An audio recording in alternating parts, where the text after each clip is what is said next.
여러분 안녕하십니까? 역사관 논란에 휩싸인 정부가 광복회에 대해 전방위 압박을 가하고 있습니다. 보훈부가 광복회에 대한 감사를 검토한 데 이어 광복회 이외의 다른 단체를 국가 예산을 지원받는 공법단체로 추가 지정하는 방안을 검토 중인 걸로 드러났습니다. 광복회의 지위를 흔들려는 것 아니냐는 비판이 나옵니다. 홍익표 기자가 보도합니다. 뉴라이트 역사관 논란이 불거진 김영석 독립기념관장 임명 등을 두고 반발하다 정부가 주최한 광복절 경축식에 불참한 광복회. 이종찬 광복회장은 광복절 행사가 반쪽으로 치러진 건 윤석열 대통령의 책임이 크다고 비판했습니다. 왜곡과 친일 사관에 물든 저열한 역사인식이 판을 치며 우리 사회를 혼란에 빠뜨리고 있습니다. 광복회는 정부로부터 예산을 지원받고 수익 사업도 할 수 있는 공법 단체인데 독립항쟁 계열 단체로는 국내에서 유일하게 지정돼 있어 대표성 있는 단체로 평가됩니다. 정부가 이런 공법 단체로 광복회 이외의 다른 단체도 추가 지정하는 방안을 검토 중인 것으로 나타났습니다. 국가보훈부는 순국선열 유족회 등에서 그동안 공법 단체 지정을 요청해온 만큼 지속적으로 살펴보고 있던 거라며 대통령실의 지시는 없었다고 설명했습니다. 대통령실도 공법 단체 지정은 법 개정 사안인 만큼 대통령실이 바로 결정할 일이 아니라고 선을 그었습니다. 하지만 왜 이 시점에서 추가 지정 이야기가 나왔는지는 의문입니다.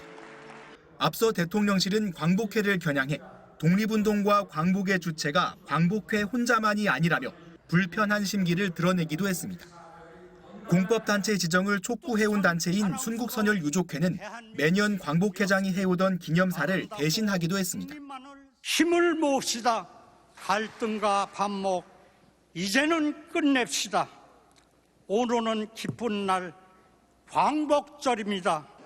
보훈부는 다른 단체가 공법단체로 지정되더라도 광복회 예산이 줄어드는 건 아니라고 설명했지만 예산을 떠나 광복회의 위상 자체를 흔들려는 것이 아니냐는 지적이 나옵니다.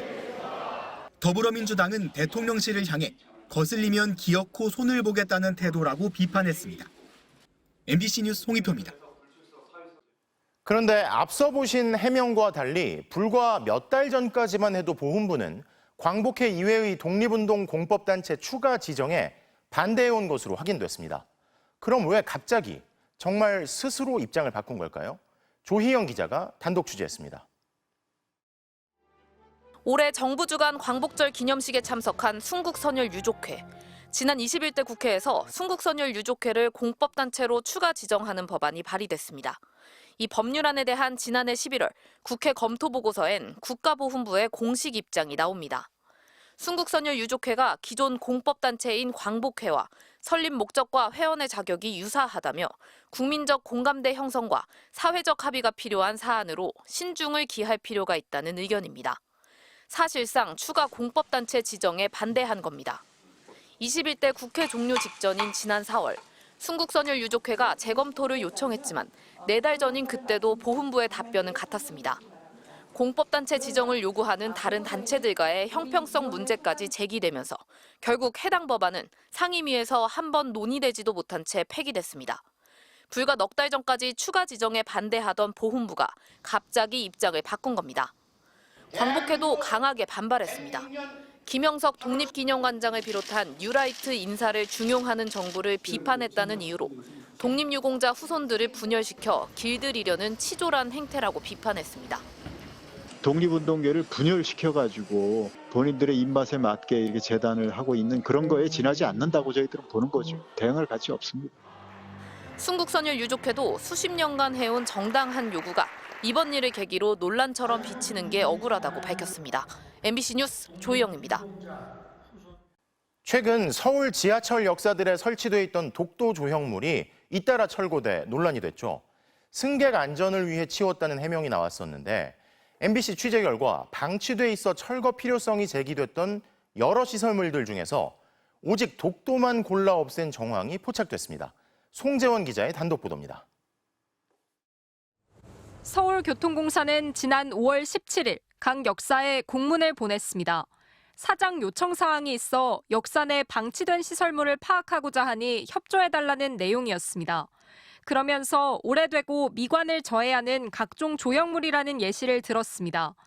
이에 경북국역과 안국역 등을 관할하는 경북국 영업사업소는 안국역 지하 3층에 위치한 독도 조형물과 경북국역 지하 2층 해시계 등 4가지 시설물을 적어 회신했습니다. 하지만 이 중 안국역 독도 하나만 지난 12일 철거됐습니다. 잠실역도 독도와 안내센터 철거를 함께 요구했지만 사라진 건 역시 독도뿐입니다. 심지어 광화문역 독도는 지난 5월 20일 공사가 공문을 보낸 지 사흘 만에 없어졌습니다. 광화문역 관할 사업소와는 협의도 거치지 않은 걸로 확인됐습니다. 일부적으로 보면은 이것만 갑자기 한 것처럼 보이고요. 근데 사실은 그렇지 않고요. 이제 얘는 먼저 할 수 있어서 한 거고요. 광화문 독도 철거 이후 지난달 3일 공사는 최종 6개 시설물을 추가로 철거하기로 결정했습니다. 하지만 안국역과 잠실역 독도를 제외한 나머지 조형물 4개는 한 달 반이 넘도록 철거 예정으로 남아 있습니다. 철거 용이성이나 비용 등 그런 것들 측면에서 고려해서 가장 빨리 처리할 수 있는 것들을 특별한 목적이나 순서에 대해서 그런 의미는 없었습니다.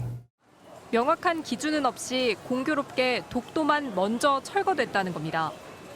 독도 조형물이 우선 먼저 철거가 됐기 때문에 이건 분명히 의도성이 있는 거고 이 배경에 대해서는 저희가 입증을 한번 해낼 생각입니다. 승객 안전 때문이라더니 독도의 다른 조형물은 왜 그대로 뒀는지 등 철거 결정 과정에 의문이 꼬리를 물면서 논란은 계속될 것으로 보입니다. MBC 뉴스 송재원입니다. 자, 그런데 서울 지하철 역사뿐이 아니었습니다. 전쟁기념관에서도 비슷한 시기 독도 조형물이 갑자기 철거된 사실이 뒤늦게 드러났습니다. 훼손이 심해서 지하로 옮겼다는 게 전쟁기념관의 설명인데요. 비슷한 시기에 이곳저곳에서 독도를 둘러싼 석연치 않은 움직임들이 이어진 이유가 뭘까요? 이덕영 기자입니다. 지난 2013년 전쟁기념관 내부 모습입니다. 복도 한켠에 독도의 실시간 모습을 24시간 보여주는 스크린과 독도 조형물, 포토존이 설치돼 있습니다. 독도 포토존 앞에선 태극기를 든 외국인 관광객들이 포즈를 취합니다. 이곳엔 지난 2012년 가로 80cm, 세로 50cm 크기의 독도 모형이 설치됐습니다. 지금 독도 모형은 흔적도 없이 사라졌습니다. 대신 이달의 호국 인물을 소개하는 스크린이 세워져 있습니다. 2달 전인 지난 6월, 전쟁기념관이 독도 관련 전시물을 모두 철거한 겁니다. 지난 5월 철거 계획이 논의되기 시작해 심의 의결을 거쳐 실제 철거되기까진 불과 한 달여가 걸렸습니다. 전쟁기념관 측은 독도 모형이 오래돼 훼손된 부분이 많아 옮겼다고 설명했습니다. 독도 모형이 관람객들을 방해했다고도 했습니다. 복도 공간에 그냥 노출이 돼 있으니까 햇볕이라던가 습도 조절 이런 것도 잘 안 되고 또 관람객들 이동하는데 계속 또 방해도 되고 이래요. 신속하게 철거된 독도 모형은 지하 수장고로 보내졌습니다. 기념관 측은 독도 모형뿐 아니라 다른 전시물들도 일부 수장고로 옮겼다고 해명했습니다.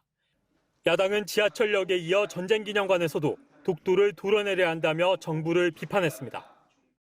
대한민국 국토 수호와 영토 주권의 상징인 독도마저 지우고 도려내려는 친일 매국 정권에 온 국민이 분노하고 있습니다. 전쟁기념관은 훼손 정도를 파악해 보수 작업을 거쳐 다시 전시할 예정이라고 했습니다. 하지만 수장고로 보내진 독도 모형이 보수 작업을 언제까지 마치고 어디에 어떤 방식으로 다시 돌아올지는 정해지지 않았습니다. MBC 뉴스 이덕영입니다.